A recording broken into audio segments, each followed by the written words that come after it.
You're lying in bed, mind racing through tomorrow's deadlines, next week's presentation, and that awkward conversation from 3 days ago.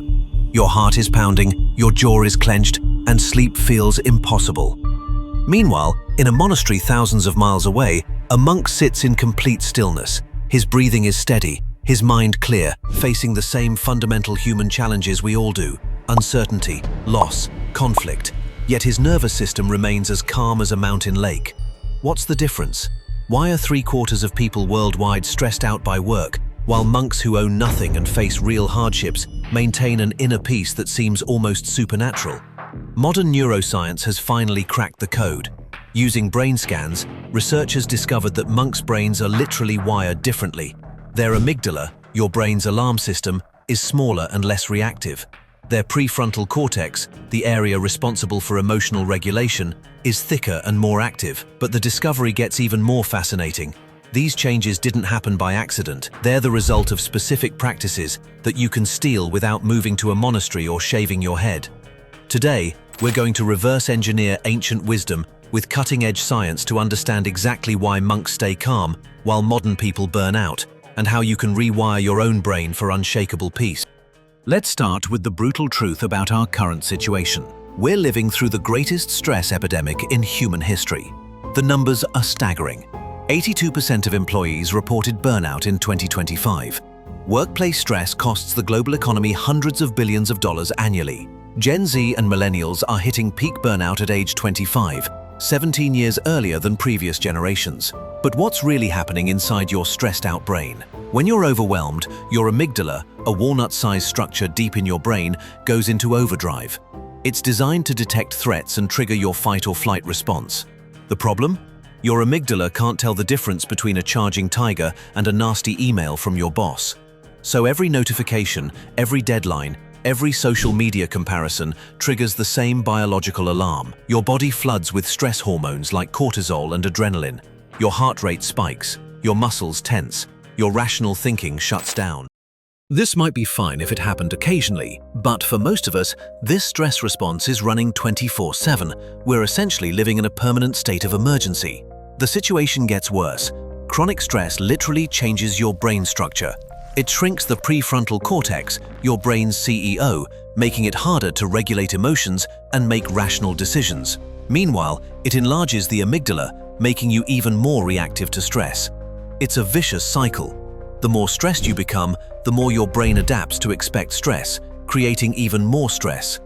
No wonder 52% of people report feeling burned out, and 86% of remote workers can't disconnect from work. But if stress can change your brain for the worse, then the right practices can change it for the better. And that's exactly what monks around the world figured out centuries ago. In 2004, neuroscientist Richard Davidson made a discovery that shook the scientific world. He convinced the Dalai Lama to let him study the brains of Tibetan monks who had meditated for over 10,000 hours. What he found was extraordinary. When the monks meditated on compassion, their brains produced gamma waves, brain oscillations associated with heightened awareness and bliss, at levels never before recorded in humans. One monk, Matthew Ricard, generated gamma waves so intense that scientists dubbed him the happiest man in the world. But the real shock came when they scanned the monks' brains at rest. Even when they weren't meditating, their brains showed remarkable differences. The amygdala was 50% smaller than average. Remember, this is your brain's panic button. A smaller amygdala means less reactivity to stress and fewer emotional hijackings. The prefrontal cortex was significantly thicker. This is your brain's wise elder, responsible for emotional regulation, decision-making, and staying calm under pressure.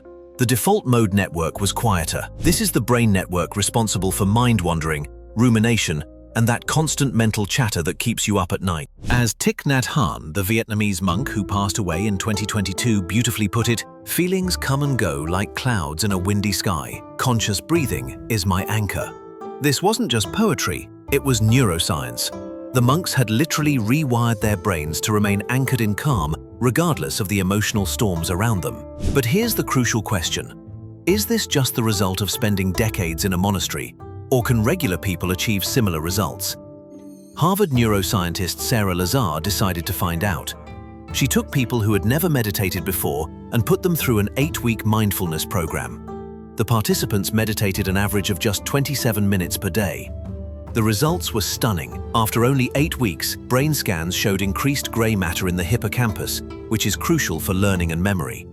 They found a thicker prefrontal cortex, indicating better emotional regulation. The amygdala was smaller, showing less stress reactivity, and there was improved connectivity between brain regions. As Lazar explained, it's literally exercise for your brain. Just as physical exercise changes your body, meditation changes your brain structure.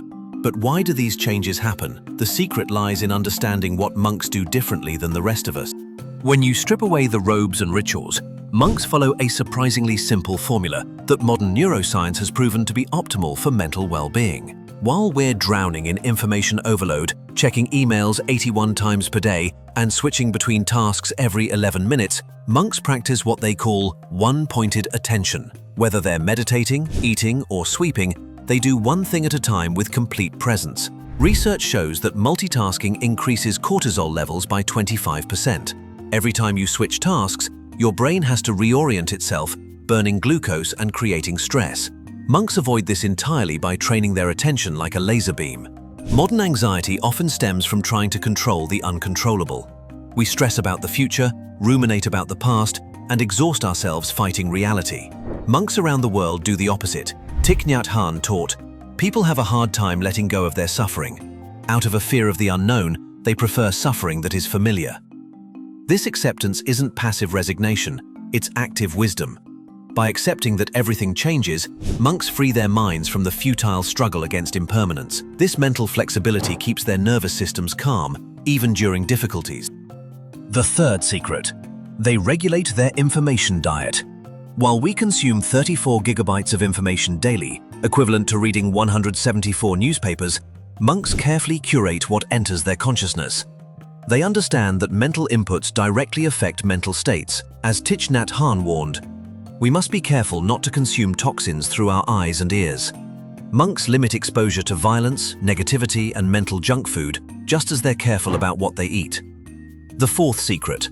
They practice self-compassion. Perhaps most importantly, monks treat themselves with the same kindness they'd show a good friend. When they make mistakes or face difficulties, they don't engage in the brutal self-criticism that characterizes modern life around the globe. This isn't just feel-good philosophy. Self-compassion literally rewires your brain. Studies show it reduces activity in the amygdala and increases activity in the prefrontal cortex, creating the exact brain changes we see in experienced meditators. As Thich Nhat Hanh beautifully expressed, many people think excitement is happiness, but when you are excited, you are not peaceful. True happiness is based on peace. You don't need to renounce the world to access these benefits. You just need to understand how to apply these principles in modern life. Start with the 4-7-8 reset. When stress hits, monks immediately return to their breath. You can do this anywhere. Breathe in for 4 counts, hold for 7, exhale for 8. This simple technique activates your parasympathetic nervous system, your body's natural relaxation response. Create sacred pauses. Monks build regular pauses into their day for reflection and reset. You can do this too. Set 3 random alarms on your phone. When they go off, take 3 conscious breaths and ask, what does my nervous system need right now? Practice digital monasticism. Monks protect their mental environment. You can too. Create phone-free zones in your home. Turn off non-essential notifications. Choose 1 day per week to fast from social media. Your nervous system will thank you. Master the art of single tasking. When you sleep, you sleep. When you eat, you eat. When you talk, you talk. When you work, you work.